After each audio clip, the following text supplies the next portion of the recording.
Bonjour à tous, je suis très heureuse de vous retrouver à nouveau pour ce deuxième podcast tricot.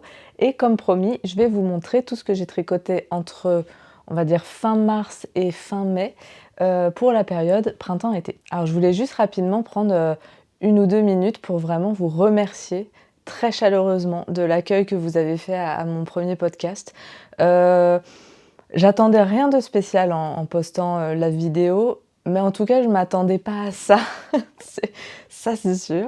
Vraiment, j'ai été très touchée de voir tous vos commentaires, de les lire aussi. Merci beaucoup pour vos conseils, pour vos recommandations. J'ai adoré aussi aller jeter un coup d'œil sur Ravelry, voir les patrons que vous étiez en train de tricoter. Ça m'a donné quelques idées, je vais pas mentir. Bah, merci d'avoir réagi avec autant d'enthousiasme et écoutez, j'espère que ce deuxième podcast vous plaira également et vous accompagnera à nouveau dans un petit moment tricot. Alors vous allez voir dans ces réalisations, il n'y a pas de loupé. Il n'y a pas de Frankie Sweater bis, hein, heureusement j'ai envie de dire. Mais il y a des tricots où ça n'a pas rendu ce que j'attendais. Voilà, vous allez comprendre. Alors, bon, à nouveau, je vois un petit peu les erreurs que j'ai faites. Je vous l'ai dit, en fait, ça aussi dans la première vidéo, j'ai un côté pas impulsif, mais un petit peu... je fonce, quoi. Et c'est vrai qu'il y a des moments, je tricote comme ça et je me dis, on verra bien. Bon, voilà. Alors, avec l'expérience aujourd'hui, je pense que je deviens un petit peu plus attentive aux détails et donc je commence aussi à avoir l'œil, c'est-à-dire je repère beaucoup plus vite s'il y a une structure qui me semble un petit peu bancale en début de tricot. J'arrive à corriger un petit peu plus, mais c'est vrai que là, en fait, entre mars et mai, j'ai vraiment testé. Alors en termes de tout, en termes de structure, en termes de couleur, en termes de plein de choses. Et je pense qu'en fait, là, au mois de juin, j'arrive dans cette période où je commence à comprendre déjà ce qui me plaît à porter, également ce que j'aime tricoter. Euh, et, euh, et je pense que du coup, cette période de test était nécessaire pour petit à petit apprivoiser un petit peu bah oui, ce que j'aimais et ce dont j'avais envie. Donc voilà, vous allez voir, c'est des projets là pour le coup très contrastés. Enfin, je trouve, peut-être pas en fait, je sais pas. Moi, je les ai vécus comme ça en tout cas. Alors vous allez voir, il y a des gros coups de cœur et puis il y en a d'autres que je porte, mais voilà, ça n'a pas cassé la baraque, quoi. Donc le premier que je vais vous présenter, alors là pour le coup, c'est un coup de cœur. Je pense que vous vous souvenez, si vous avez vu ma précédente vidéo, je vous avais parlé du Great Lakes Pullover de Ozeta que j'avais fait en Gilead coloris printemps. Et je vous avais raconté un petit peu que j'avais en fait dévalisé une mercerie. Et du coup, je crois que j'avais acheté 5 pelotes de Gilead ou Gilliatt. Je me suis... Alors oui, grosse question là, parce qu'en fait, j'étais le week-end dernier, je suis allée chez Lille Weasel et vraiment j'ai entendu la vendeuse à côté de moi qui parlait à une cliente et qui disait «Ah oui, la Gilliatt» et moi je me suis dit alors moi je sais pas pourquoi je dis Gilliatt.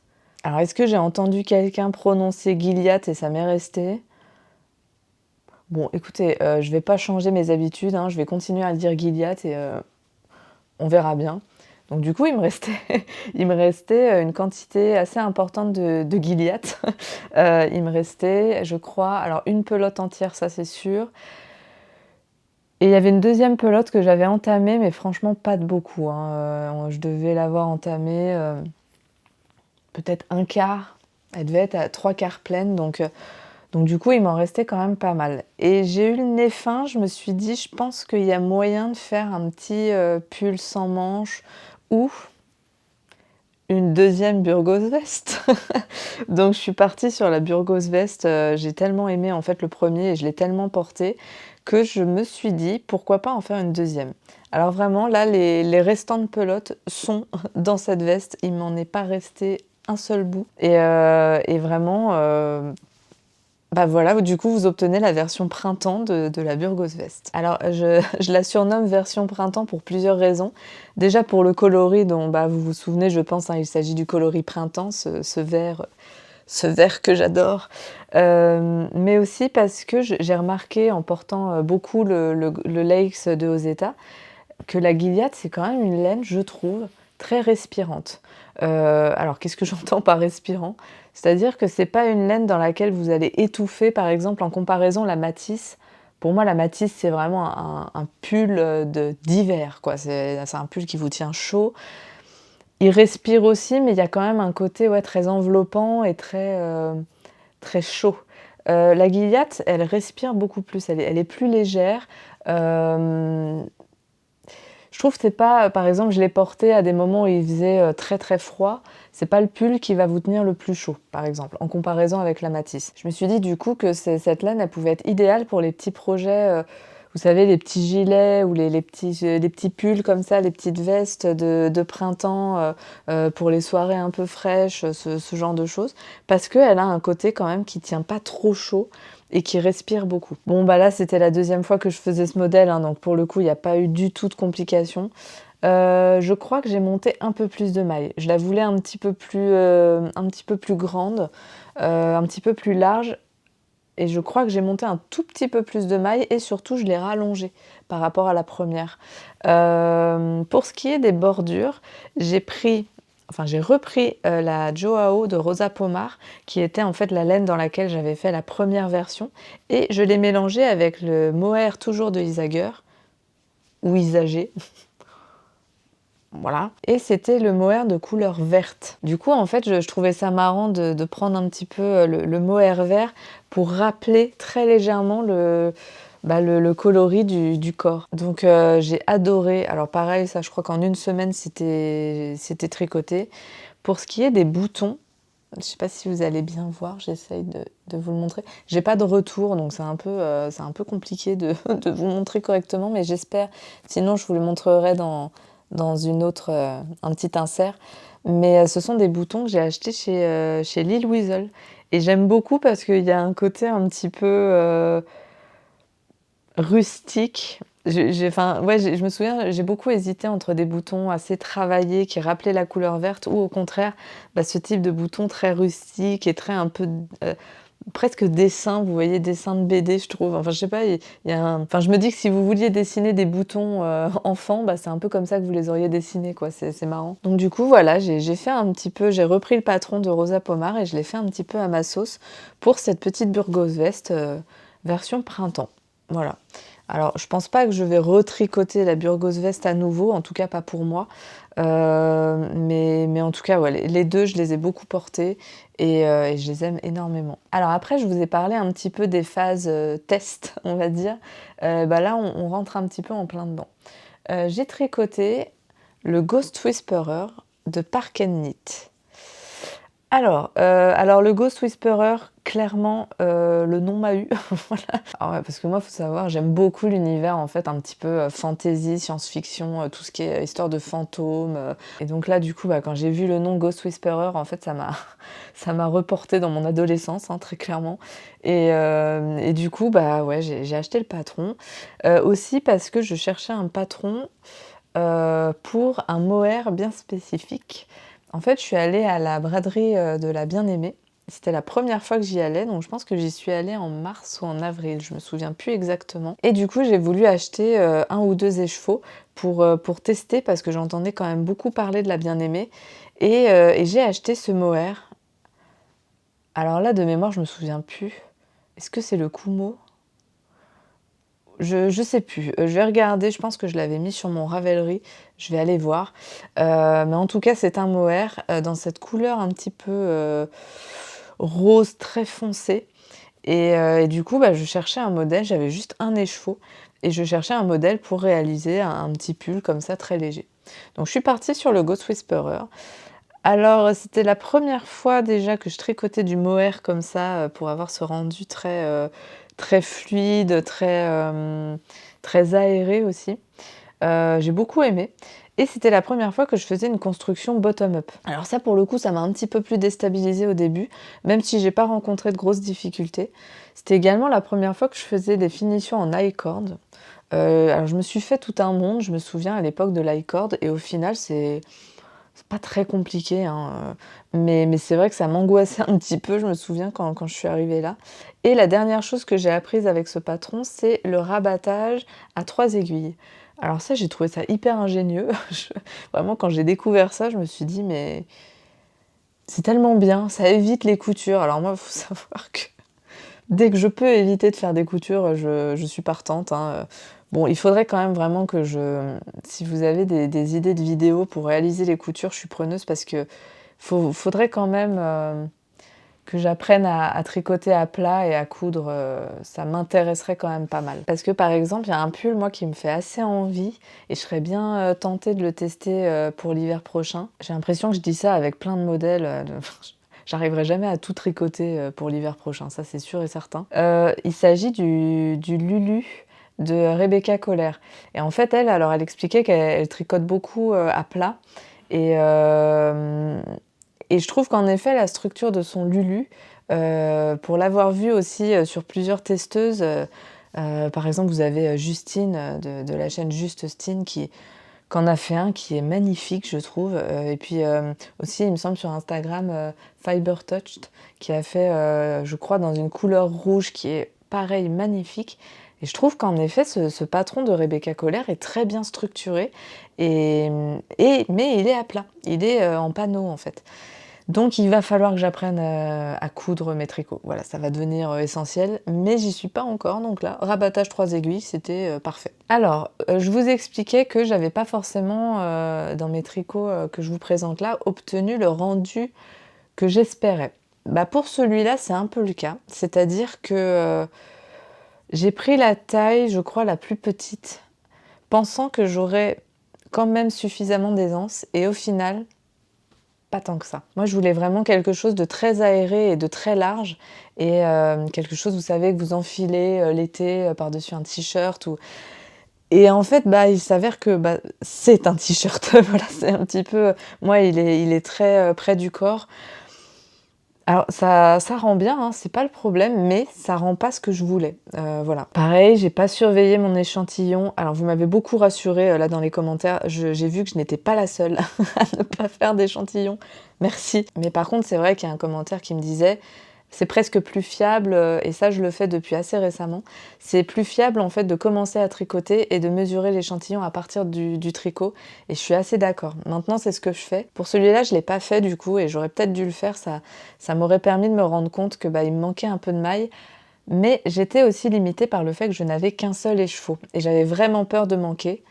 Alors au final, j'avais pas le compas dans l'œil parce qu'il m'est resté quand même une bonne quantité, donc je pense que j'aurais pu faire la taille 2 ou S, je sais plus comment elle calculait ses tailles, mais j'aurais pu faire une taille au-dessus. Voilà. Bon, je l'ai pas fait, c'est pas grave. Le résultat est quand même bien. Alors je pense pas le retricoter même il est très mignon, hein. Enfin, j'aime aussi beaucoup, par exemple les manches. Ce sont des petites manches ballons, donc vous faites, pas mal d'augmentation et après vous diminuez, assez drastiquement pour obtenir ce rendu un petit peu resserré et donc j'aime beaucoup, hein, la structure de ce pull. En fait, j'aimerais bien justement avoir, ce que je voulais obtenir avec celui-là, c'est-à-dire un petit pull en mohair que vous enfilez l'été qui soit, un peu style filet et j'ai vu passer le Shelob, là encore le nom m'a eu très fortement, hein, mais j'ai vu passer le Shelob de Rostovska et alors j'étais à 2 doigts de postuler pour le test knit, hein, j'avoue, quand elle a mis ça sur Instagram. Finalement, j'ai laissé parce que alors déjà, je crois que je suis encore un petit peu intimidée, par les tests NIT. Bon là, pour Rostovska, j'étais à 2 doigts et en fait, comme j'ai déjà pas mal, de choses en cours, j'ai eu peur de manquer de temps et puis j'avais pas aussi la laine. J'avais pas forcément, enfin voilà, les conditions étaient pas réunies mais en tout cas, je pense que quand il sortira, je vais surveiller attentivement, les test kniteuses qui le font et voir un petit peu, les résultats et je pense que quand il sortira, il y a moyen que je l'achète pour essayer justement d'obtenir ce rendu d'un petit pull mohair, très fluide et assez ample. Voilà, mais je vous dis, je l'ai porté un petit peu, hein, alors c'est marrant parce que c'est pas forcément mes couleurs. Là pareil, en fait, j'ai vraiment là, cette phase entre mars et mai, j'ai vraiment voulu tester plein de choses. C'est pas forcément des couleurs que j'ai l'habitude de porter. Mais au final, écoutez, je l'aime bien. Bon, ça va pas être, clairement pas le tricot que je vais porter le plus, comme les 2 patrons, d'Ozeta, mais pour cet été, voilà, il est mignon. Alors après, j'ai tricoté. Oh là, Oh là, alors lui, il faut qu'on en parle, hein. Alors lui, en niveau galère, on n'est pas loin du Frankie Sweater. Alors, je vous le présente d'abord. Il s'agit du Freshwater Tank. Je perds mes cheveux. Super. Il s'agit du Freshwater Tank, mais c'est fou ça. Voilà. Ah. Il s'agit Il s'agit du Freshwater Tank de Jessimate Design. Alors, par où commencer? En fait, à la base, là encore, j'ai d'abord trouvé les pelotes. Donc, il s'agit d'une laine DMC Ecovita avec, vous voyez, ce dégradé. Et on est sur un coton recyclé. Alors, elles étaient pas excessivement chères, je crois. Et pour un top, il m'en fallait juste 2. Donc, au début, en fait, je voulais tricoter le Lérin Stop de Sandrine C, je crois, que j'avais vu sur la chaîne de OI Coton. Et vraiment, j'avais flashé un petit peu sur ce top. Et donc, j'avais acheté cette laine un petit peu dans l'idée de le tricoter. Alors, je me souviens plus des tailles d'aiguilles. Alors moi, c'est un peu mon défaut, c'est que je prends pas du tout de notes quand je tricote. Je crois que j'étais partie sur des aiguilles 4 et en aiguille 4, j'obtenais ce résultat qui, pour le dégradé, je trouve, était plutôt sympa. Sauf que du coup, j'ai pas fait d'échantillon. J'ai commencé à tricoter le Lérin Stop et je me suis rendu compte que ça n'allait pas le faire du tout. En fait, donc pareil, hein, vous tricotez, vous augmentez progressivement et au moment où j'arrivais normalement au niveau des emmanchures, vraiment le truc m'arrivait là, quoi. Il fallait vraiment que je tire au maximum pour arriver... non, même en tirant au maximum, je me souviens, j'arrivais pas à la taille de mon buste. Et en effet, en mesurant l'échantillon, je me suis très vite rendu compte que ça allait pas du tout le faire. J'ai quand même tenté de passer en aiguille 4.5 et alors là par contre ça rendait vraiment pas beau. Donc je me suis dit bon, l'expérience du Frankie a parlé, change de patron tout de suite. Voilà, donc je me suis pas obstinée et je me suis dit tant pis, j'achèterai une laine pour faire le Lérin Stop, mais en tout cas je pense que ce coton recyclé convenait pas du tout pour le patron. Et je suis partie à la recherche d'un patron qui corresponde à peu près à mon échantillon. Et je suis du coup tombée sur le Freshwater Tank de Jessimate Design, qui pour le coup là, j'étais pile poil sur l'échantillon. Donc je me suis dit, c'est nickel, je vais partir là-dessus. Donc structure à nouveau assez classique, hein. Vous montez, vous augmentez progressivement. Alors, il y a eu un gros moment d'incompréhension et un moment de solitude. C'est-à-dire que alors moi, ça c'est un problème assez régulier, c'est que sur mes augmentations à droite, à gauche, j'ai rarement des problèmes, mais à droite, parfois j'ai des trous. Et alors je sais pas, mes augmentations à gauche sont toujours très propres, et à droite, pas tant que ça. Soit j'ai des trous, soit j'ai des espèces de petits bourrelets, là, je sais pas, c'est très bizarre. Mais alors là, vraiment, bon, je tricote, je fais mes rangs d'augmentation, et là, je vois des trous. Toile d'araignée, le truc. Et je me suis dit: «Non, je peux pas laisser comme ça». Donc je pense vraiment que c'est dû au fait que quand vous augmentez à droite, vous devez twister un petit peu la maille. Je sais pas, je dois pas serrer assez, je sais pas. Je comprends pas trop ce qui se passe. Donc du coup, je recommence, je détricote tout, je recommence et je surveille très attentivement mes augmentations à droite. J'arrive à la fin et je me dis: franchement, cool, mes augmentations à droite sont beaucoup plus propres». Et là, je regarde à gauche et à gauche, c'est catastrophique. Alors, je ne peux pas expliquer pourquoi la première fois à gauche c'était nickel, à droite il y avait des trous, et ça s'est inversé. Alors que j'ai rien changé, hein. J'ai tricoté à gauche normalement et à droite j'ai fait attention. Du coup, je redétricote et je surveille très attentivement à gauche et à droite et c'était pas nickel non plus, hein, voilà, mais il y a un moment juste j'en ai eu marre. Voilà, donc bon, avec le blocage honnêtement ça se voit pas trop et ça se voit très légèrement ici, mais je pense même pas que vous allez le voir. Bon voilà, au final, ça s'est bien passé, j'ai fini par y arriver. Alors après,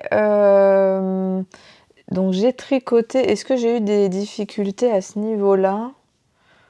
Je crois pas. Je crois qu'après ça a été plutôt bien. Si ce n'est que je me suis très vite rendu compte que la DMC Ecovita en coton recyclé, bah, j'aimais pas du tout la tricoter, quoi. Il y a un côté, là encore, je vais pas réussir à vous expliquer. Il y a un côté un petit peu, comme si elle était plastifiée. Je sais pas comment expliquer. Alors elle est très élastique, hein, ça c'est le côté, c'est un petit peu l'avantage, quoique très oui si quand même, elle est assez élastique.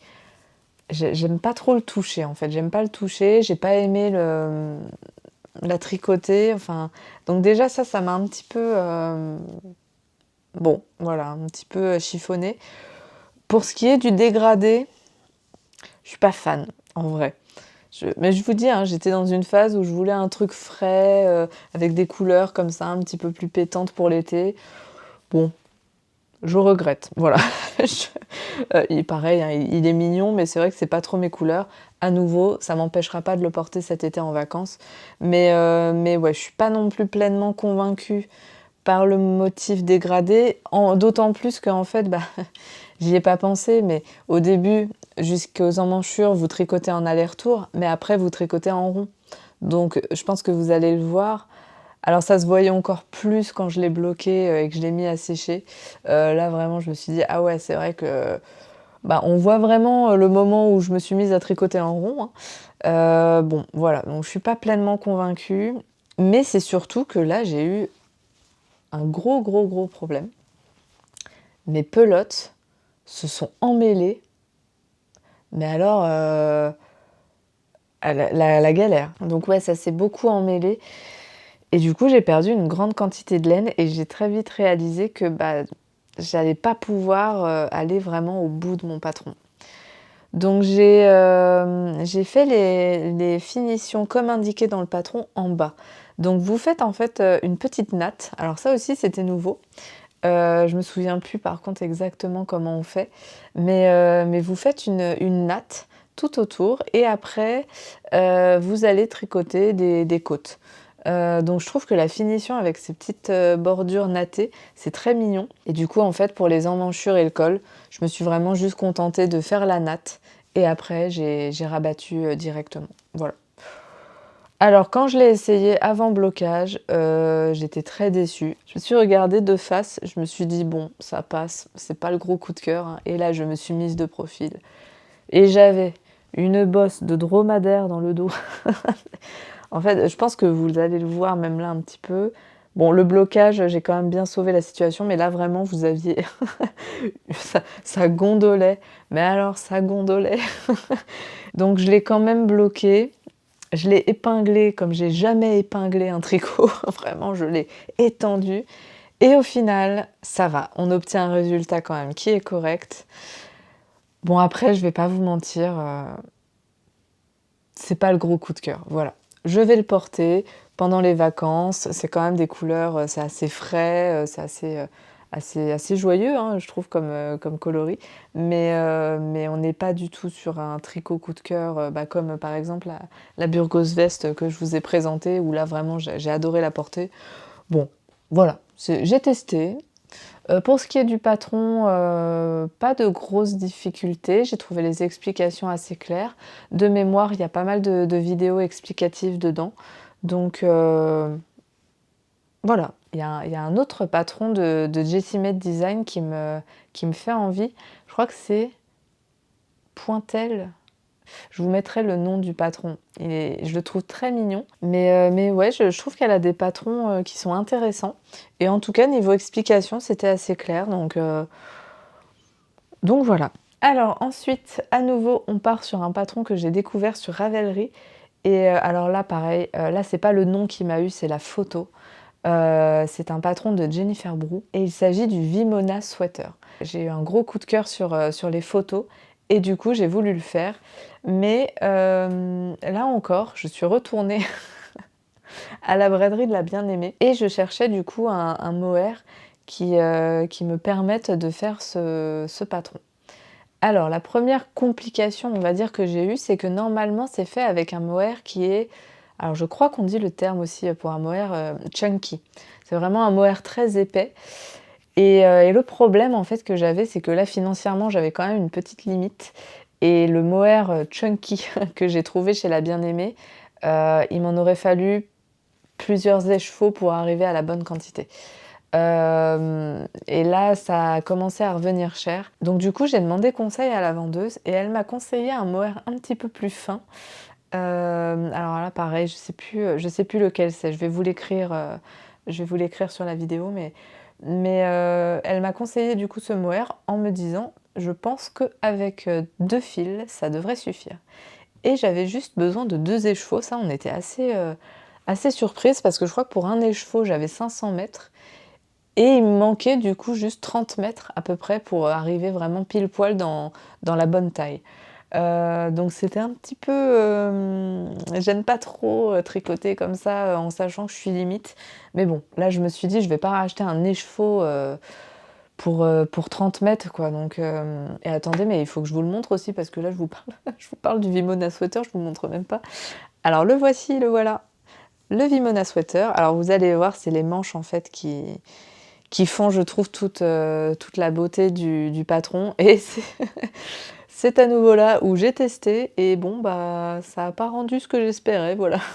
Alors normalement, en fait, vous tricotez du coup avec un mohair assez épais le corps et ensuite vous allez faire avec un mérino toutes les petites finitions pareil en I-corn, donc en bas pour le col et vous allez faire un motif en jacquard. Comme un peu des petits nœuds, des petits pointillés voilà, en jacquard et qui doivent ressortir et contraster par rapport à votre mohair. Sauf que moi, bon pareil, là c'est aussi un peu pour des raisons financières, mais j'avais acheté précédemment de la laine pour chaussettes, donc c'était la Merino Sock, je crois toujours de la Bien-Aimée, dans un dégradé un peu bleu, bleu foncé, bleu clair, et en fait il allait parfaitement avec le mohair que je venais d'acheter. Donc je me suis dit, bah écoute, ne va pas racheter de la laine, fais ton motif en jacquard avec ce mérino. Bon, clairement, ça aurait rendu beaucoup plus beau si ça avait été un mérino qui avait été bleu foncé et pas dégradé. J'ai eu très peur au moment de faire le jacquard parce que forcément, alors c'était pas la première fois que je faisais du jacquard, mais du coup, bah comme, alors déjà la première crainte que j'avais, c'était qu'on voit les fils flottants. Je sais pas comment on appelle ça, mais enfin vous savez les fils sur l'arrière, enfin sur l'envers pardon de votre pull. Vous voyez, bah, vous avez tous les fils du jacquard qui courent derrière, et j'avais peur qu'avec le mohair ça se voit. Et au final non, ça se voit pas, ça choque pas en tout cas. Mais là où ça m'a fait un peu peur, c'est que quand je l'ai essayé avant blocage, bah, du coup c'était hyper serré quoi. Et je me suis dit: «Zut, si ça se trouve j'ai fait mon jacquard beaucoup trop serré», et en fait au moment du blocage ça s'est quand même beaucoup détendu. Alors je l'ai vraiment épinglé, pareil, de manière assez agressive, hein, mais au final, bon, voilà, ça a bien détendu et ça me fait des manches quand même assez larges. Bon, du coup, petite déception pour ce jacquard, ça, là encore, j'ai pas vraiment obtenu le rendu que je voulais. Tant pis. On est là encore sur une construction bottom-up. Alors là, je pense que niveau taille, je suis plutôt pas mal. Il est assez large, il me va bien. Petite déception à nouveau, il est un petit peu court. Mais là encore, j'avais peur de manquer de laine. Et comme, bah, en plus, c'est une construction bottom-up, vous pouvez pas vraiment ajuster après. Donc, alors je sais qu'il existe, j'ai encore jamais fait, des montages provisoires. Et c'est vrai que ça, je pense que quand vous tricotez en bottom-up, ça peut être pas mal. Faudrait que j'apprenne à le faire, mais là, bon, là, je suis directement partie sur le montage classique, hein. Donc je pouvais pas rattraper après coup. Bon, écoutez, il me va. À nouveau, on n'est pas sur un coup de cœur intersidéral, mais à nouveau, c'est un pull qui, malgré tout, je pense, est quand même plutôt réussi. Il n'y a pas de drame comme on a pu en connaître avant. Donc, bon, voilà. À nouveau, je testais. Alors, j'adore quand même ce patron. Le rendu de ce pull, je sais pas si je le retricoterai un jour, mais en tout cas, les explications étaient là encore très claires. Et vous avez aussi, ça je l'ai pas fait, mais vous avez les explications pour faire un petit collier qui reprend en fait le motif du jacquard et je l'ai pas fait parce que je me connais, je vais pas le porter. Déjà en temps normal, j'ai du mal à porter des bijoux, des colliers, des bracelets, moi il y a que les boucles d'oreilles bon là j'adore les boucles d'oreilles, mais c'est vrai que je me suis dit: «Va pas t'amuser à tricoter un collier que de toute façon tu porteras pas», mais sachez que vous pouvez faire un ensemble, donc le pull et le collier avec, vous avez les 2 patrons en un. J'aime beaucoup, l'univers de Jennifer Broux, je la suis sur Instagram. Il y a beaucoup de pulls que je trouve alors là non, c'est plus des cheveux, c'est du mohair maintenant. Il y a beaucoup de pulls que je trouve, très originaux, très esthétiques et je vous dis, elle a un univers en termes de photographie que j'aime énormément, voilà. Je vais vous présenter, après on part plutôt sur des petits accessoires. Alors le premier, c'est ce petit bandana. Alors il s'agit du headscarf de Stick Journalen et c'est un patron gratuit. Alors en fait j'ai pris ce patron parce que je voulais tester un petit peu les motifs en dentelle. J'avais déjà essayé précédemment de faire le Babounia Shawl de Rat Sea Witch et en fait moi j'aimerais bien en faire un avec le mohair Isager, les restes de mohair Isager que j'ai de ma Burgos veste et je comptais partir sur la couleur plutôt violette, mélanger le violet et le rose poudré et j'avais commencé un petit peu, mais alors je me suis perdue. Alors attention, le patron de Rat Sea Witch, honnêtement, il est super bien. Elle fait à la fois les explications rang par rang et à la fois en diagramme. Tout est très clair, c'est juste que moi je comprenais pas encore vraiment le fonctionnement de la dentelle. Alors je note aussi que je suis pas la seule quand même à galérer parce que généralement les gens qui le font disent qu'en effet on peut très vite faire une erreur mais ce qui est pas mal c'est que vous pouvez assez aisément rattraper ces erreurs-là, ça va pas beaucoup se voir en fait dans la structure du foulard. Donc voilà, j'ai fini par détricoter mon Babounia Shawl, mais je vais le refaire. Je voulais juste gagner un petit peu en expérience avec la dentelle et puis comprendre surtout comment ça fonctionne parce que là je voyais plein de jetés, de diminutions, de SSK, de Knit to Together et je comprenais pas en fait. Donc c'est compliqué de récupérer des erreurs quand vous comprenez pas vraiment et que vous n'arrivez pas à lire un tricot en dentelle. Donc j'ai vite pris conscience qu'il fallait d'abord que j'apprenne à faire ça avant de me lancer dans des projets en dentelle assez ambitieux. Et du coup, alors j'avais acheté en vert le coton de... Alors vous savez, c'est les magasins Sostrengren. C'est un peu le Ikea, le Ikea je sais pas quoi d'ailleurs. Enfin moi j'associe un peu ça à Ikea, je sais pas pourquoi. Et ils vendent un petit peu des pelotes de laine, de coton et vraiment ça, alors c'est vraiment des prix vraiment pas chers, hein. Je crois que c'est 2 € la pelote ou 1,50 €, je me souviens plus. Et j'ai cherché un patron gratuit pour faire un petit accessoire en dentelle. Donc je suis tombée sur ce petit bandana que j'ai trouvé très mignon et le motif en dentelle est très beau. Alors il y a eu des complications parce que la designeuse, donc Stick Journalen, qui est très sympa d'ailleurs, au passage j'ai pu échanger un petit peu avec elle sur Instagram, elle a commenté quand elle a vu mon petit headscarf. Alors ça a été un peu compliqué parce qu'elle vous donne le motif de base en dentelle, elle vous explique que vous n'allez pas pouvoir commencer ce motif toujours au même endroit. Bon, je dis n'importe quoi, mais par exemple, si vous commencez par tricoter 2 mailles, puis Knit to Together, puis un jeté, puis Knit to Together, etc., bah, vous n'allez pas pouvoir commencer à chaque fois comme ça. Parfois, vous allez commencer par une seule maille, ou par 2, ou par directement le Knit to Together, et elle vous dit, pour savoir où commencer exactement, lisez votre tricot. Donc clairement, là, j'ai sauté des lignes. J'ai très mal lu. Voilà, j'ai très mal lu mon tricot et du coup, bah, je me suis emmêlé un petit peu les pinceaux et j'ai décalé mon motif. Bon, je pense que je vois maintenant où est le problème. En fait, j'ai fait des diminutions ou augmentations. Bah, d'ailleurs, ça se voit, hein, on n'est pas sur un triangle isocèle, hein. Il est un petit peu... voilà. Mais c'est parce que j'ai mis un certain temps. Là aussi, je me sens un peu bête, mais j'ai mis un certain temps à comprendre que bah, quand vous faites un jeté, bah, faut forcément corriger après. Mais en plus, comme il y a les diminutions pour faire la pointe, Bon, ça faisait beaucoup de calculs et moi j'ai fait bac littéraire étant jeune, donc je me suis un peu plantée, voilà. J'ai dû faire des augmentations en trop ou après des diminutions en trop et j'ai décalé le motif et du coup j'obtiens un triangle un petit peu biscornu. Bon, à nouveau, c'est un patron qui est gratuit. C'était un test, c'était avec une pelote qui coûtait 1,50 €. Bon, voilà, c'était un entraînement et au final, en plus, je le trouve quand même mignon, hein. Bon, il est pas parfait, parfait, mais alors au moins, j'ai compris comment fonctionnait la dentelle grâce à ce patron. La petite modification que j'ai faite, c'est, pour la petite, lanière. Elle l'a fait en crochet et moi, je me suis, alors j'ai une histoire compliquée avec le crochet. Alors déjà, je sais pas, le fait de devoir tenir le fil d'une main, je sais pas, pour moi, c'est beaucoup plus naturel d'avoir 2 aiguilles. Là encore, très subjectif, hein, j'imagine, mais presque le crochet me semble plus dur que le tricot. Et alors le gros problème aussi que j'avais au crochet, c'est que je tricotais, non, je crochetais, pardon. Pardon, déformation professionnelle.